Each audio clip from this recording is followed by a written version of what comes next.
Hello, I'm Frank Stanisci of Candid Frank Live. Welcome to the Spanglish World Network on Zingo TV, channel 250. Please remember to download the Zingo TV app at the respective app stores for iOS and Android devices.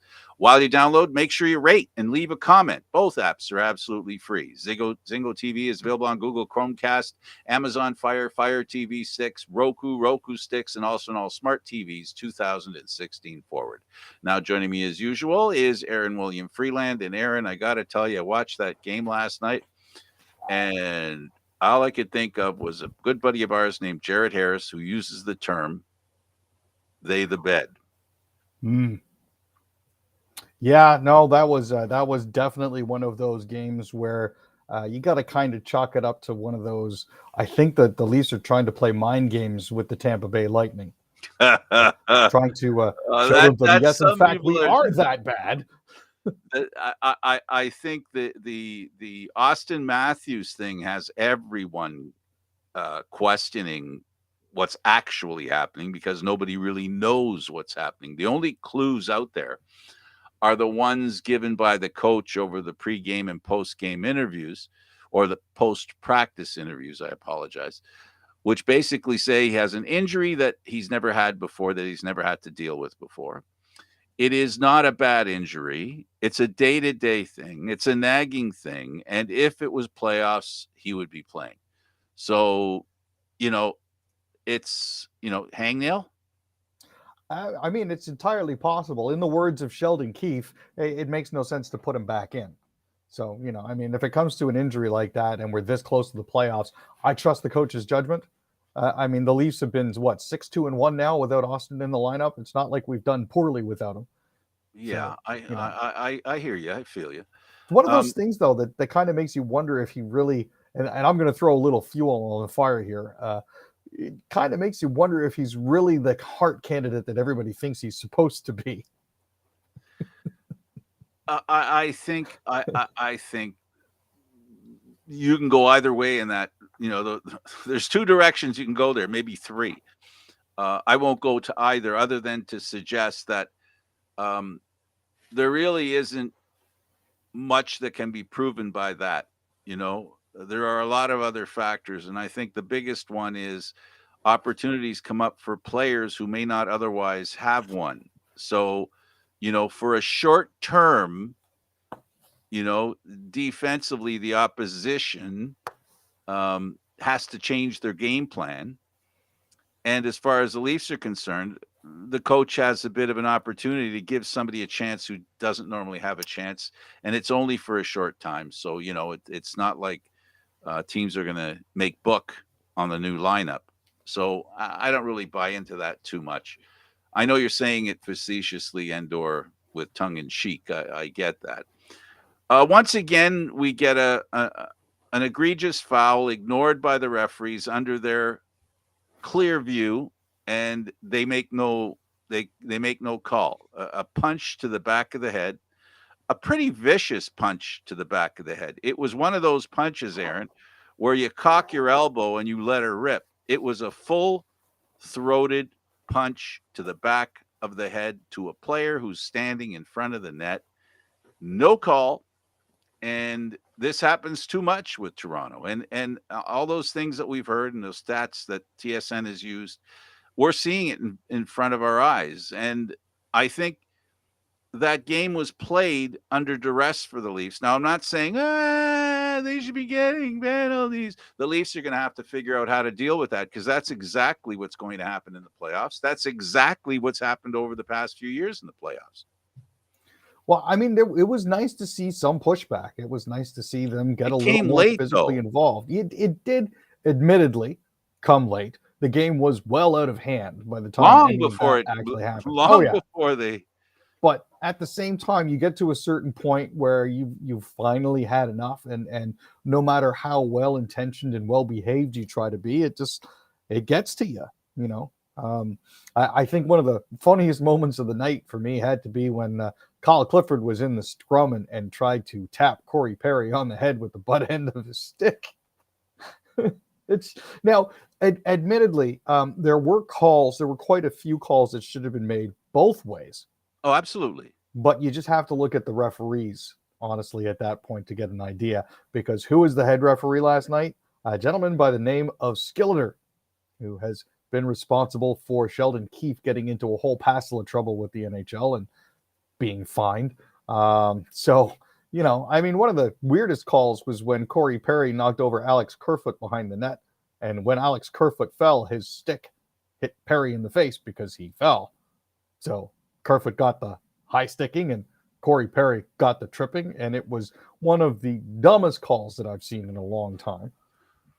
I can't disagree with that. But what I will say is this, is that, how do we judge whether a team plays well or not? The bottom line is they win the game, right? Yep. How do we judge a referee? We judge a referee by how the game is played by the teams. If it's a well, by definition, we saw a poorly refereed game because it got to a certain point where, and it wasn't really, it wasn't really because, I don't know. I just think that he did a terrible job, and it was one of those ones where the game started getting out of hand. We knew it was going to get out of. I knew it was going to get out of hand right after that first shot to the back of the head. As soon as referees let stuff like that go, where's the bar? Yeah, it gets thrown out. There is no bar. Watching that game, I felt that the referees were a little bit like Milhouse as a security guard. Well, it started to fall over, and then I watched it fall over. That's exactly the problem with that game. It was probably one of the worst officiated games that I've seen, and it has nothing to do with the score. It has a lot to do with the score in the sense that, it was not a game that was played after the first period well by the Leafs, and it was played excellent by Tampa.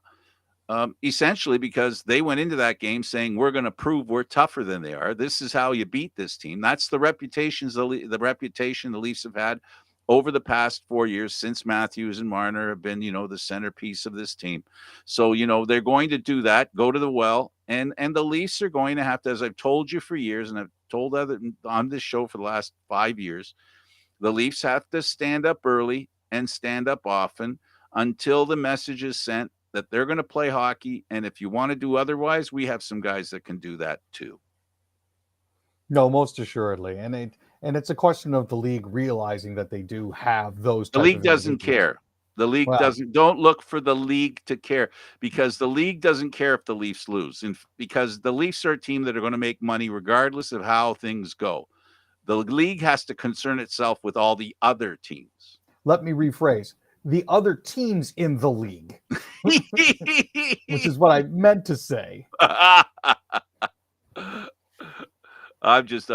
funning with you. I know, kicking you in the butt. But there is some truth to that. If you're the Toronto Maple Leafs, you're hated by everybody, and the reason you're hated by everybody because you have, you basically have the richest franchise based on the devotion and the amount of fans that you have. It spawns a wee bit of jealousy, and it also creates a situation that makes you expendable when it comes to winning games. And that's my point, and that's the way it's been for years. I mean, Harold Ballard, if Toronto was not a team or an organization that made so much money, Ballard would not have been in charge with the team, because then there would have been a situation where something had to be done because this team could go down the drain, right? But there was no terrible record that could turn off Maple Leaf fans ever. And so because of that, they are the opposite of the squeaky wheel, is my point. That's all my point is that they're the opposite of the squeaky wheel. But they're starting to get squeaky. We're hearing it. The business of sport in Toronto. The Toronto media has finally decided that there's a team in their town that when that team is being taken advantage of, they have an obligation on behalf of the fans, the readers, the viewers, to stand up for that team. They did it this year with the Raptors, and they did it with the Leafs. It's about time. People outside of Toronto say, "Oh, the media is all on Toronto's side." They are now going to be, and you're going to understand why.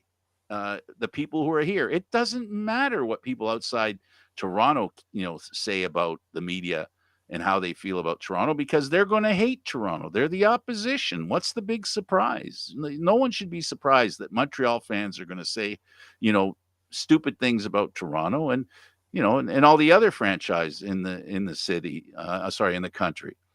So, yeah. So let's hope that the Leafs don't get taken advantage of in the playoffs, but I'm afraid they're going to have to overcome poor league officiating and league determinations as far as punishment is concerned.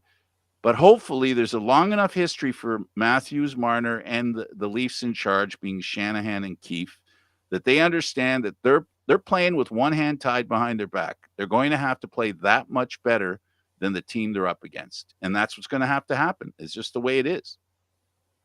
No, and it's honestly, it's been that way for decades. I know everybody likes to say that the league is biased in Toronto's favor, but I think the easiest argument to make against that is 1967. The easiest argument to make, that is a very easy argument for sure. But there are other things. Putting them in the West when they were a central piece in the National Hockey League, instead of sending Buffalo out west, who are further west than Toronto, by the way, they sent Toronto instead. They always treat Toronto like they're the unwanted adopted child because of their fame and popularity, and because there's nothing bad that's going to happen to them other than not winning a cup, other than not having a good chance, an equal chance to do that. That's small potatoes in the National Hockey League's perspective. It's more important for them to have places like, places in Florida win the cup, places in Carolina, in California. They want hockey to be popular in the places where it isn't normal. No, this is very true. And the fact of the matter is there's no fan base that travels as well or as far as the Maple Leaf fan base does. Yeah, there's never a threat of them, no matter how stupid stuff they have to deal with. The fans will always be behind them, and that's almost a curse. In a fashion, yeah, it is, because it basically means that the league is permitted to run roughshod over the Maple Leafs whenever they want to. But I'm telling you, there's been a tipping point.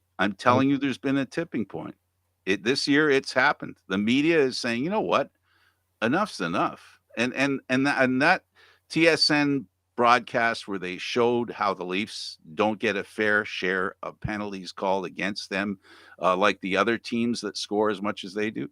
They clearly are treated differently. And then we see things like what that happened last night. We see the way they're punished by, we saw what happened to Spezza. I'm going to keep repeating it because it bears saying, and it's fact. It is a fact that if you're a Leaf and you do something that can be suspended, be guaranteed you will be, and you're going to set a standard, which Spezza did. He set a standard, one that they had to roll back. And we saw. Go ahead. I was going to say, at the same time, in the same sense that the league is biased against the Maple Leafs, it's ridiculously slanted in Boston's favor. Well, when you got referees making passes to players, I think that's a pretty good hint. Montreal's not doing bad. You ignore a hand pass for a goal. I mean, that's the difference between the way teams are treated. It's there.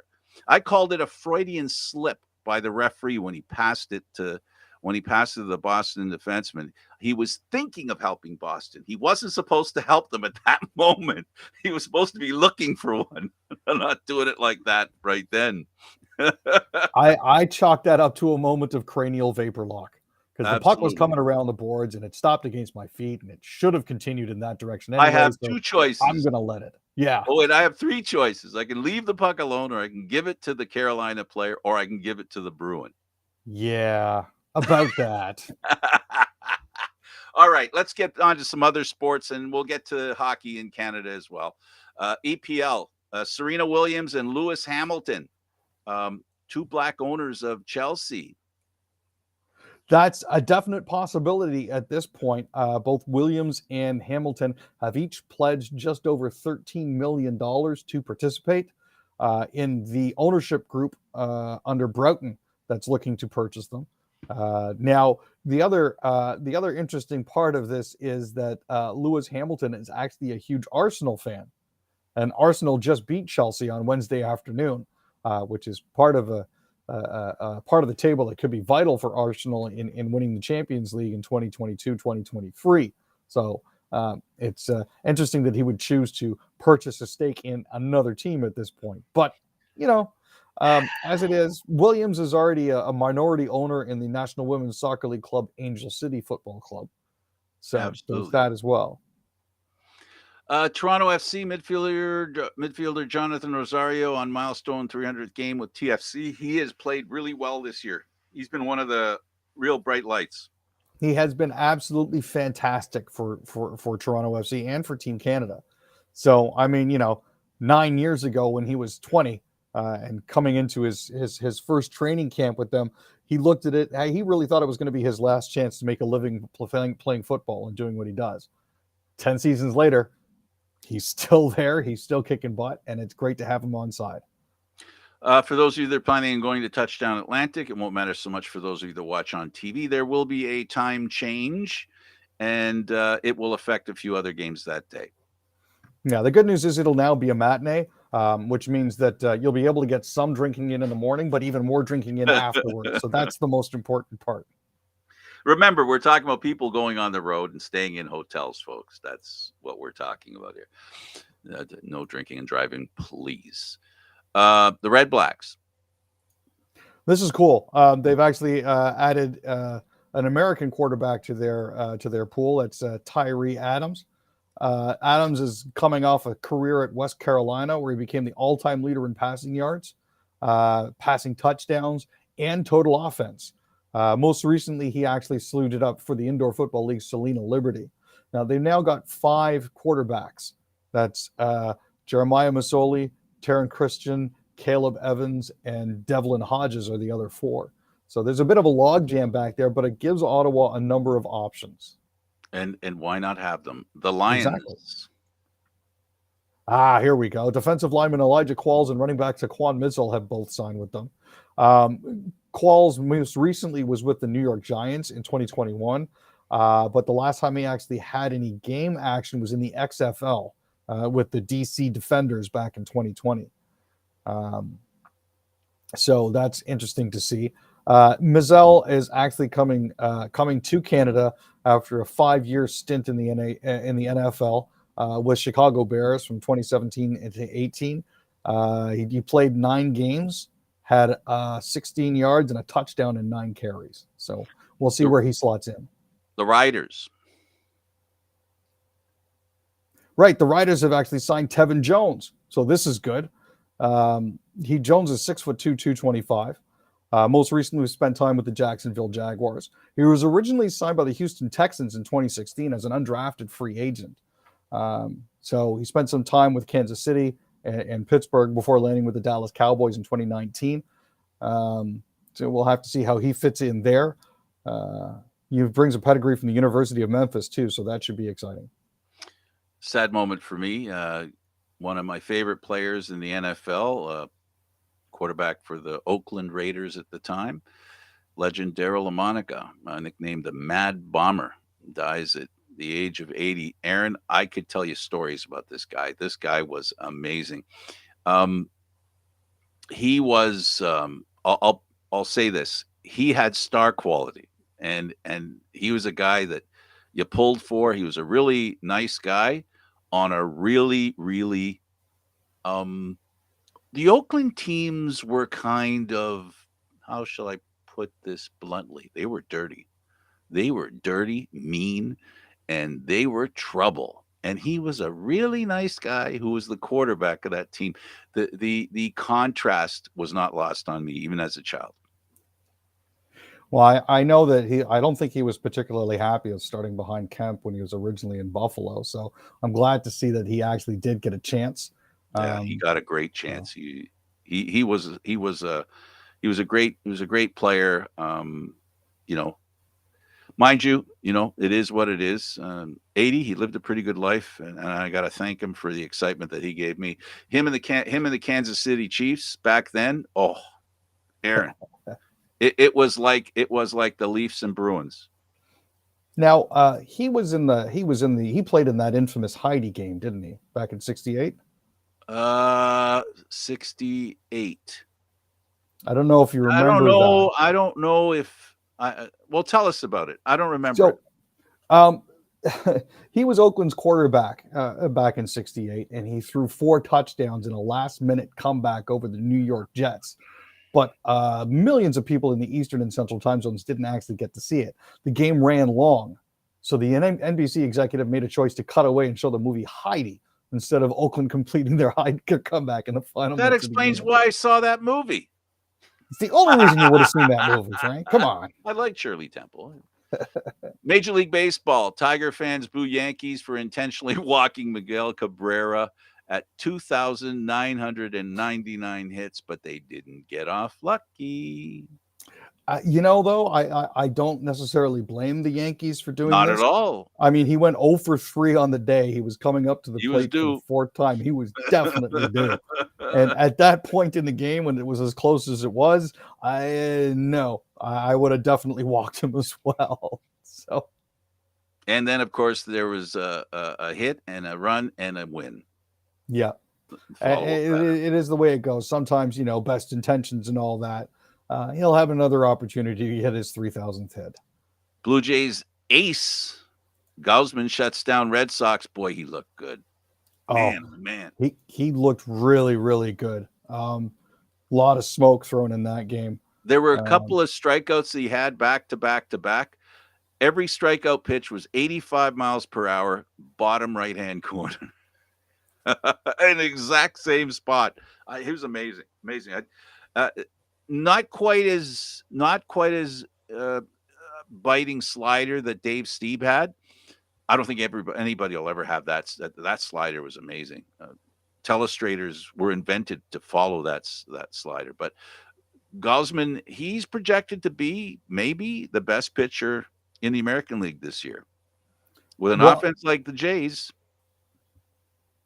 I mean, after watching him strike out 8 and walk nobody before absolutely. a leadoff single to lead off the 9th, I just he only pitched, I think they said 60 pitches in 8 innings. That is accuracy for you. That is efficiency. That's something that you definitely need. And he showed it. He demonstrated. More bad news in hockey. The Montreal Canadiens, Guy Lafleur, passed away. Yeah, it's a shame. I know that he had been dealing with lung cancer, a recurrence of it that had cropped up again in late 2020. It's not something that was entirely unexpected. No.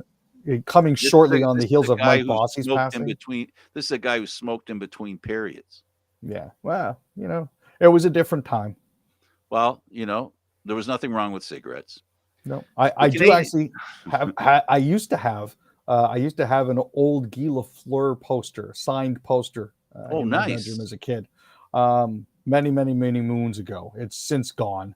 Unfortunately, I don't know where it went, but it was of him in a plain blue and white uniform.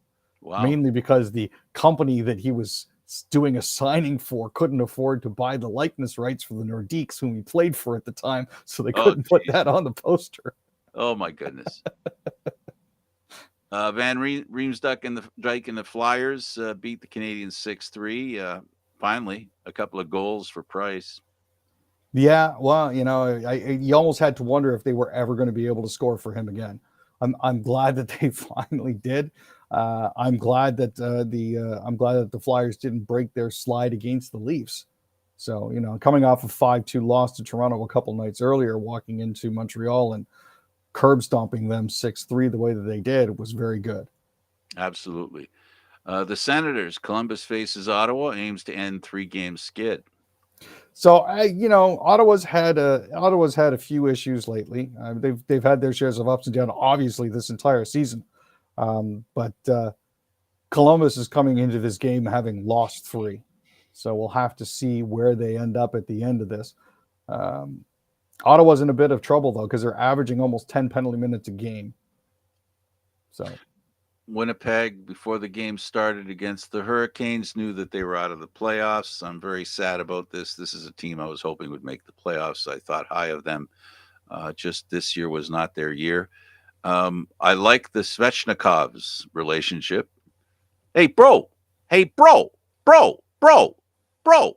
Bro. Turn I don't around, know. bro. You stop talking. I can't. The coach said I can't acknowledge you. I can't look at you. Well, here's Stop this it. puck. Right off the left cheek. No, but I mean, with the punch that the Jets had up the middle, with some of the centermen that they have, you would have expected a slightly better season out of them. But unfortunately, it didn't quite go their way. Antti Ranta made 20 saves for Carolina. They outshot the Jets 46-22, so that gives you a slight indication of which way the ice was tilted. Yeah, and let me remind you, folks, it wasn't the proverbial bro; it was the actual brother. That he was, they're actually brothers. That was funny. The way you could see he was intentionally trying not to. No, I'm not looking at you. It was awesome. The Flames. Right. Yeah. Big night for Matthew Tkachuk. It was kind of cool for them because the Flames have now actually clinched the division. So that's fantastic. Got his 40th goal and recorded his 100th point this season. Chris Tanev got the game winner as they locked up first place in the Pacific. So that was nice to see. Gaudreau, I think, has also reached the century mark. So this is the fourth time in franchise history, I think, now that they've had two 100-point scorers.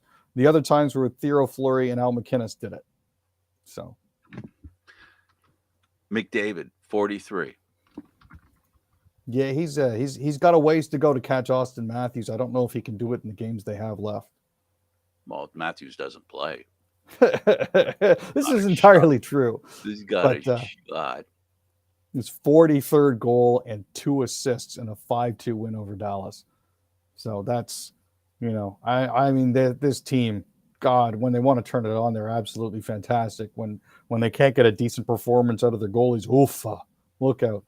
Yeah. Well, you know what? I think it's not just the goalies because right now their goaltending is really good. Smith is awesome. And they got to keep him fresh for the playoffs. Good news is they're not fighting to make the playoffs, but they are looking to maintain the position they have. So it'll be an interesting finish to the season for them. Love their chances. There's a great chance they're going to run into who, Calgary. But we have the Canucks as well, who, well, they lost this last game, and this could be they're going to have to get the inside straight here to make the playoffs. Yeah, they're going to have to draw. So they're going to have to draw well. They're going to have to make sure that they get the flop and the river, because at this point here, it really doesn't look like they're going to be able to get there. They need a lot of help from other teams as well in order to make it in. Yeah. So, like I said, an inside straight. Yeah. Let's go back to the Maple Leafs, and Stamkos is now the official leader in scoring in Tampa Bay Lightning history. He surpasses the coach of the Montreal Canadiens, who was seen to congratulate him on the Jumbotron. Yeah, it was a nice feed from Cooch for his record-breaking 954th point. Yeah, that moved him past Martin St. Louis, so that's good. It was on the other side of that was the whole. I called it the show. There's really not much else that can be said about this game, Frank. The Leafs were in tough from the get. They played the first period decently enough, but.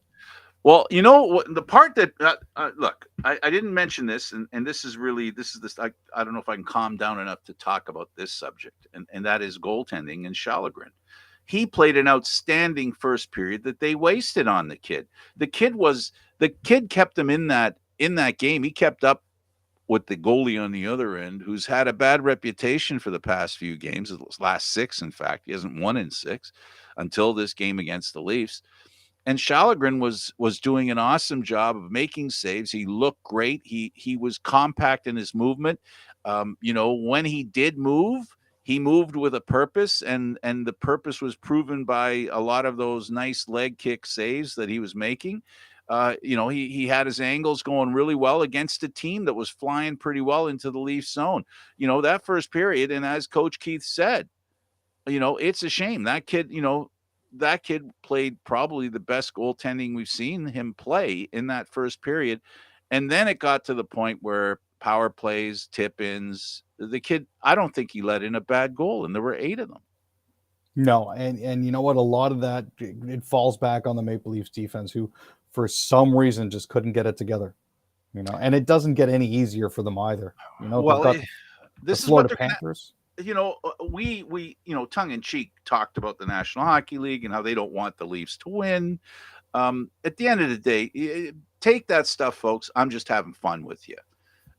Sometimes you say stuff because it sounds like it's true because the evidence is out there. But do I really believe it? I hope not. Because what I do hope is that the Leafs respect the opposition better when they get to the playoffs. Because what we saw last night was a lack of respect for the Tampa Bay Lightning by the Leafs. Not because they're disrespectful, but they didn't play to the level they should play and could play in the second and third period. It almost seems at this point like the Leafs made it through the first period and said, well, they've seen what we can do. We don't have to keep our foot on the gas. We're pretty much well settled. I don't think anything's going to change in the next few games. We're probably going to end up playing them in the first round, and I think that's pretty much how it looks now. It's one of those. Nothing's going to change. We don't necessarily want to tip our hand. We don't necessarily want to show all of our cards. Why should we try to push it further? It's unlikely that Boston is going to skip over Tampa. Right? I know. it's going to be a question of who's home, Toronto or Tampa. That's what it looks like. Like that worst case scenario for the Leafs looks like Tampa could pass them if they play like they did last night. Well, with 4 games left and 6 points on Tampa Bay, there is a very small chance that it could happen if the Leafs fail to win another game this season. And that's the other issue why they didn't win. There was no desperation in their game, Aaron. And the other reason is that they had their blender out there. They didn't have their starting units.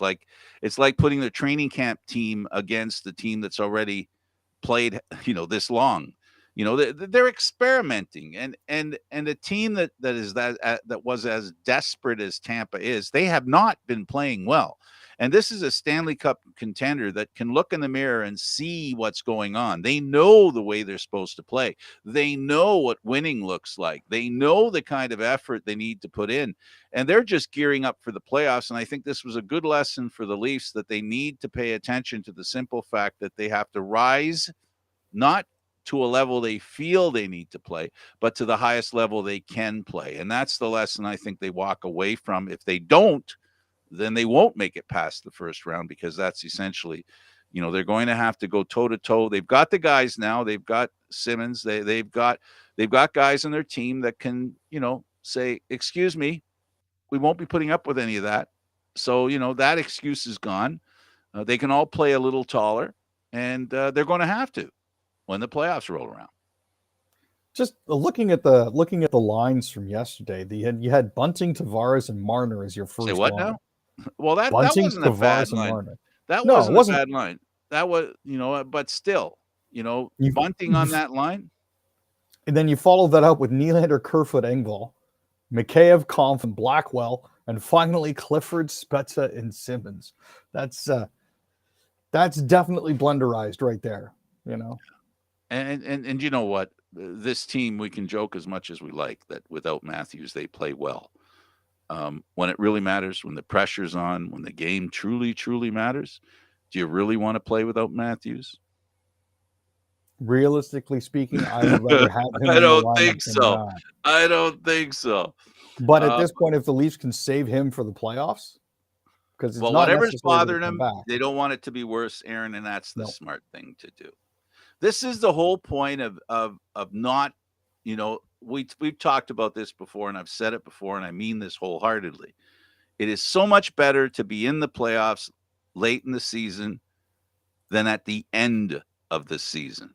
You know, when a lot of teams expend a lot of energy and emotional assets to get there. And unfortunately, that becomes their Stanley Cup, right? Making it to the playoffs. Whereas you have other teams that have, if they're smart, they rest their goaltenders, they rest their stars.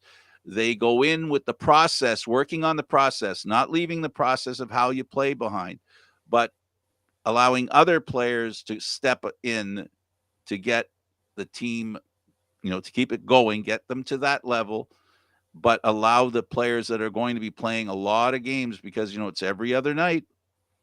You end up in a 7-game series. Holy moly. That's a schedule that's going to, many have called the playoffs not a championship, but an attrition, because that's what it is. It's a series of survivals. It most assuredly is. It is, however, not nearly as much of a grind as the lacrosse one is. Oh, stop. The Because lacrosse one sucks because if you lose, you're out. That was the way it used to be. if you look at Major Series lacrosse and you look at the Mann Cup, it's a 16-game season, and then it's potentially 28 playoff games. So you could technically play more playoffs than you could regular season games. No, absolutely, because who's going to be there anyway. We talked about it on the show yesterday. You have franchise that basically are perennial. You have a half dozen teams in Canada that's good. 2 of them are going to be the ones that are up against each other every year. 2 of them. Now, I know that you and Gary probably discussed this to death already, but what was the word out of the OLA with Owen Sound and Brampton? They're moving back, correct? No, I know nothing about that. Gary didn't bring that up. Interesting. Maybe something worth discussing with him, as the OLA came down and said Owen Sound wasn't actually permitted to move. So they had about a month to get their house in order and get everything shifted back to Brampton. So all those old Brampton Excelsior folks got their way. It does appear that way, yes. I'm still digging around for more information, but it might be good to have Gary. Let's talk about that Monday. Yeah, let's talk about that Monday. And I'll have a call with Gary and we'll talk about that. Instead, we had the defensive coordinator of the Toronto Rock yesterday, so we weren't really talking about that kind of stuff. That's fair. Yeah, so it is what it is. Okay, so the Leafs, we're a week away from the playoffs, just over a week, and it's going to be interesting and looking forward to the playoffs, and we know everybody out there is too. Charles Barkley guarantees the Leafs will win the first round. This is interesting. I mean, Sir Charles has talked about these sorts of things before. He likes Toronto. He loves Toronto. Let's be honest. I kind of wished he could have ended his career here, but it is what it is. But yeah, they were talking about the Raptors being down 3-0 to the Philadelphia 76ers. He actually came out on air and guaranteed that the Leafs are going to win a series this year. So, not necessarily the boldest of predictions, but hey, at least one is not as bad as not getting any. So we'll see. Yeah. Well, it is what it is. Speaking of winning a series, doesn't look like the Raptors will. They are definitely in tough. As the old saying goes, you aren't in a series until you've lost a home game. And, check. Yeah, there you go. And Check. I don't think there's been any NBA team that's ever come back from a 3-0 deficit. Not in recent memory. You might be right. It's a tough hole to climb out of. It definitely is. I mean, Jurassic Park certainly helped. The crowd at the the Scotiabank Arena definitely helped. But in the end, it just wasn't enough. And Embiid is just too big. Yeah, the problem with the Raptors is they lack a big star.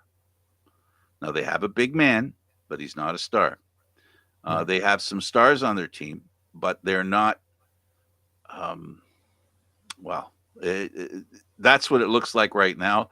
And they were that game where they had opportunities in the last couple of minutes to win the game twice, and they the way they lost from the foul line, that's tough. That's It really totally is tough. anti-Raptor. I Yeah. mean, that is not like the Raptors. The foul line is one of their best friends, and it was not in Game 3 of this NBA series at You had all. to wonder. I wondered what happened to Siakam at halftime because he just seemed to disappear.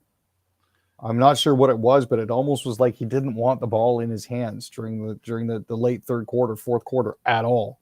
He was pushing it off an awful lot. I'm not sure if that indicates any sort of confidence issues or if he might have had an issue Well, the shooting. same But could be said of Harden as well, right? He didn't yeah, play as well in the second half as he did in the first.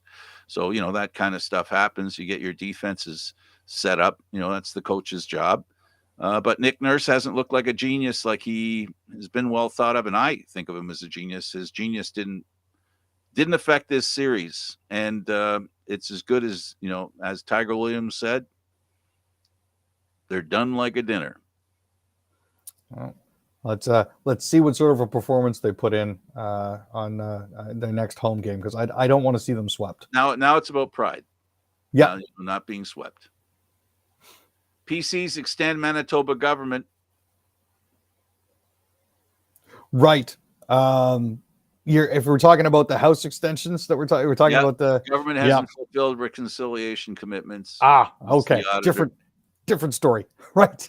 Sorry about that. Yeah, no. Auditors General, the Manitoba's Auditor General, sorry, can't speak now. I said that the province has failed to develop a plan to advance reconciliation efforts, despite committing to do so in legislation passed over half a decade ago. Muslim groups are concerned after Edmonton mosques receive packages with powdery substance. Aaron. Now, this has turned out to be nothing, thankfully. Yeah, just causing fear, that's all. No, this is essentially at its root domestic terrorism. When you mail packages filled with a powdery substance to religious organizations. I think if you terrorize people, it's terrorism. And that's a definition of terrorizing somebody, telling them you're going to poison them. Yeah, and it was two different places. It wasn't just one localized place. It was two. Can you imagine if a Catholic church got a package like that? Find them. Oh, it's happened.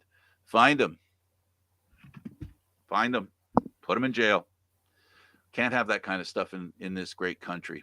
Ontario announces $500 million for school child care projects. Affordable child care is something that's on the front burner federally and provincially, and they're holding hands and making it happen. And this is just something else. Well, it's currently they're looking at the funding to build and improve schools, create new licensed childcare spaces. Talking about 15,700 new student spaces and just over 1,500 new licensed childcare spaces in schools. Now, it's no surprise that you're getting a $500 million commitment as we're leading up to an election. So we'll have to see if this actually holds true afterwards. Winnipeg Bay Stores downtown is being given to an Indigenous group. Tell us about it, Aaron.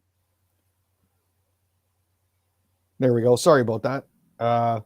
Yeah, so this is the company's 655,000 square foot building in downtown Winnipeg will be transformed to include 300 affordable housing units, a museum, an art gallery, and a couple different restaurants. There's also a plan in there for a health center that will embrace both Western and traditional medical practices.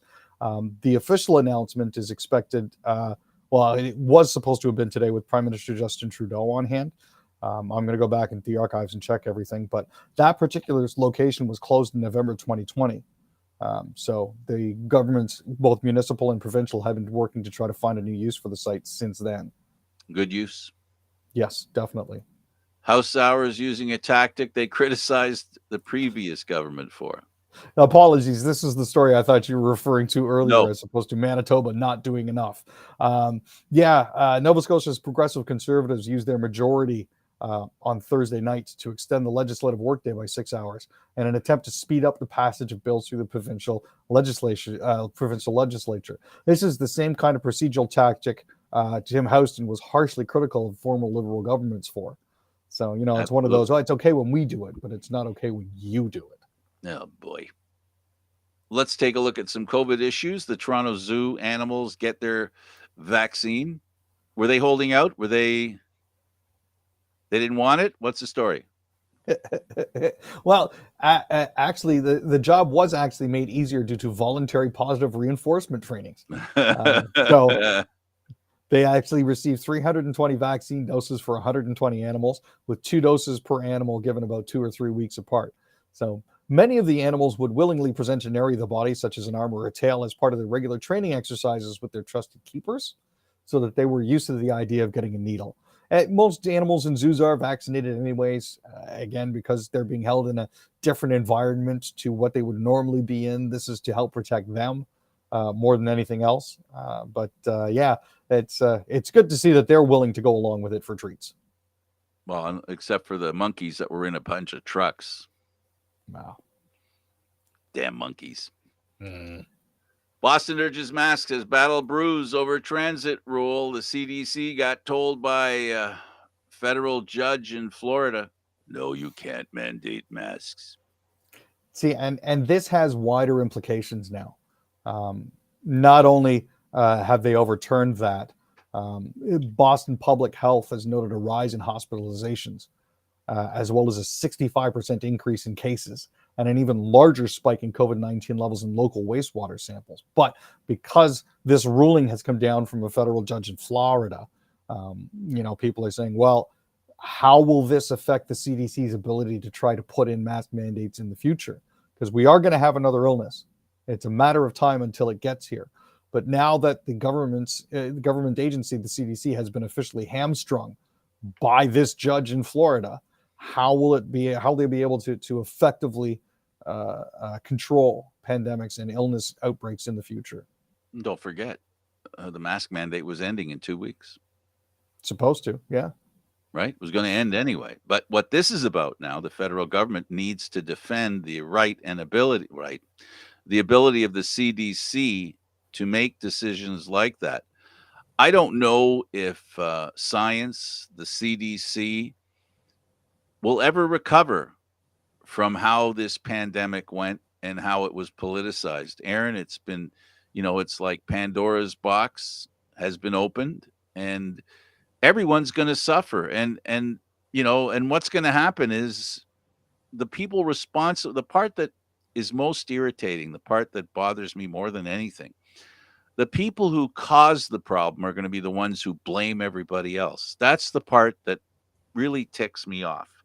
I understand that science isn't perfect. It's constant. It's a fluid thing. We learn things every day. But I hope that science has learned some lessons. Some scientists have learned some lessons, primarily on their side, that they've learned that they're not as smart as they think they are. And they need to be a little less, how can I put this? Front heavy, like be very heavy when you arrive at a conclusion and not leave anything to chance, right? Yeah. Um, and people need to understand better that scientists are about science and science changes. And if it isn't for science, we wouldn't be in a good place as a human race. I'm a proud Canadian, proud of a doctor. I'm a diabetic. Dr. Banting, not the one that plays the Hulk. The other Banting, the real one, the one that invented my cure. Without that cure, a lot of people would die. So, there's a lot of good that science does. And I think it's been given a really heavy dose of humility. And not that they didn't need it, not that they did need it. They just got a dose of humility through this experience. No, they genuinely did. And I know that while the judge has basically thrown out the mask mandate, Philadelphia has actually reimposed one. Yeah. So well, there's that to take. There's into communities as well. that doesn't mean that the transit system can't say you have to wear a mask. No, Now, exactly. enforcement might be a little difficult, but it doesn't matter who says you have to wear a mask. Enforcement's a little difficult. I mean, nothing speaks to the insanity of the people's reaction to masks more than in-flight brouhahas. This is very true. That we witnessed over the past 2 years. I mean, And people taped to chairs with duct tape. now that was actually very amusing. I'm I not don't know. gonna That lie. looked, when I see the video of that, it looks kind of set up when the guy's going, "Help me." I don't Well, know. I'm certain he was trying to appeal to people's better nature and be pathetic, but Okay, I'll wear a mask. Too late. Shut up. I shouldn't laugh because that stuff's it's insane. But it's typical of us human beings. We sometimes, the level of reaction too many times is not appropriate. no, sometimes the reaction goes absolutely over the top, and it's entirely not necessary or required. I Or really under the believe that. bottom. Hmm. Finding that happy medium is such a challenge for the human race. And when you add add politics into it, where basically you're saying, if you do that, you're not one of us. It is so horrible because when it comes to vaccines and masks updates, mandates and updates for that matter, um, when it comes to that stuff, it is not political. You can have a family member, regardless of their political standing. You could have two people in the same, different political stripes, both have grandparents who are in trouble if they get any kind of, virus. It's not political, and it just, each individual person. If Aaron wants to wear a mask, I don't want to hear that people give him a hard time. If I want to wear a mask, I don't want anybody giving me a hard time. If someone doesn't want to wear a mask, I heard this. I don't know how this is going to go over. One doctor said, I have a suggestion. If you go on an airplane, because now you're not going to wear it anymore, she said, carry a couple extra masks. Can you imagine being the person to say to the one in the middle seat, would you mind putting on a mask? Honestly, at You this know what I point, mean? And though, that's a doctor suggesting that. Has she not been watching the news? no, obviously not. Can you imagine, Eric? Because that could go a lot of different ways, right? Would you It mind most wearing this certainly could. mask for me? I have an invalid mother at home, grandmother at home, and it would really be nice if I don't bring COVID to her. The person in the middle seat doesn't, No, if they're sensitive to that situation, you'll know right away, Aaron. That's my suggestion, is that if you ask and they go, shut the what up, you go, okay. Because that's where it's at today. I mean, people are going to tell you, they don't care. This is what we've become. This is what society and the world has become. I just think it's sad that a lot of people have been reduced to 3-year-olds in a situation like this, stomping their feet because I don't want to wear a mask I'm anymore saying because I'm tired of it. I'm You know? saying 14-year-olds, where they think they have all the answers, Mm, where they have the ability to think they can have a conversation with you, and gall darn it, sometimes they make sense, and it's crazy because if they thought about it, they know they weren't making sense, but a little bit of doubt, right? Just enough brain power that puts you on your heels a little bit, and that's the problem. Is that how are you to be 100% right? How can you be 100% right in anything, Aaron? When it comes to, again, we talk about science. Science is a fluid thing. Oh, well, you said if we had the vaccine, we wouldn't have to worry anymore. Yeah, but that was before the other variants came that said, hey, vaccine, here's my middle finger. and here's the thing: most people don't seem to understand that things can evolve. That's how we got here. That's how the virus got here. Yeah. It evolves, right? And the fact that people are not willing to take that into consideration is another issue. And like I was mentioning earlier, Frank, everybody's behaving like 3-year-olds because they think they deserve a reward because they're tired of wearing masks. And Yeah. that's not how it works. The virus doesn't care if you're a conservative or a liberal, if you're wearing a mask or not, if you're vaccinated or not. It doesn't care. If it can find a way to get in, it will get in. But it will be It is what it is. disappointed if you're vaccinated. Yeah, And you because know it what? won't be able to kill you. And you know what? Don't the dinosaurs wish they had a little science or a little technology? I mean, it would have helped if they would have had some fire extinguishers. possibly. On that note, so technology's not all bad. They could have used some fire extinguishers, I'll tell you that. All right. Thanks, Aaron.